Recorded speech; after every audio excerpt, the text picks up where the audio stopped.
대장동 의혹의 핵심 쟁점 가운데 하나가 왜 초과 이익에 대한 환수 조치를 마련하지 않았느냐 하는 건데요.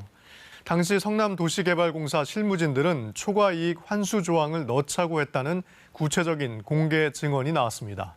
장혁진 기자가 취재했습니다. 대장동 사업은 초기에 성남도시개발공사 개발본부의 개발 2팀에서 주도했습니다. 그런데 공모 8일 전 돌연 개발 1팀으로 업무가 넘어갑니다. 당시 팀장은 현재 1처장으로 있는 김모 씨.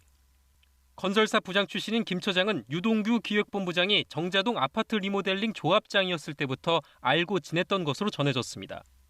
담당을 바꾸라는 지시를 내린 건 유 본부장이었다고 당시 개발 2팀장은 증언했습니다. 그 당시에 업무 분장된 거는 유동규 본부장이 지시해서 변경이 됐고요.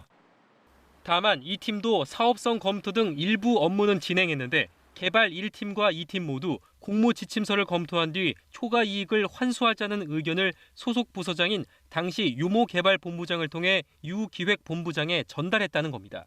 경제 상황을 알 수 없기 때문에 플러스 알파를 검토를 요한다는 것을 수기로 써서 개발본부장한테 제출했습니다. 하지만 최종 지침서에는 초과 이익 환수 조항이 빠졌습니다. 그것을 유동규 본부장이 어떻게 했습니까? 그거는 제가 모르고 있다가 계약이 완료됐을 적에 빠져 있는 것은 확인이 됐습니다.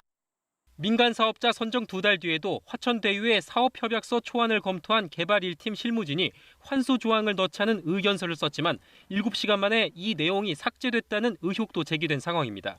검찰은 김 처장을 이틀째 불러 당시 조항이 빠지게 된 경위와 유 본부장이 어떤 역할을 했는지 조사했습니다. 유 본부장에게 개발팀 의견을 전달한 당시 개발본부장의 입장을 듣기 위해 취재진은 연락을 시도했지만 답을 듣지 못했습니다. KBS 뉴스 장혁진입니다.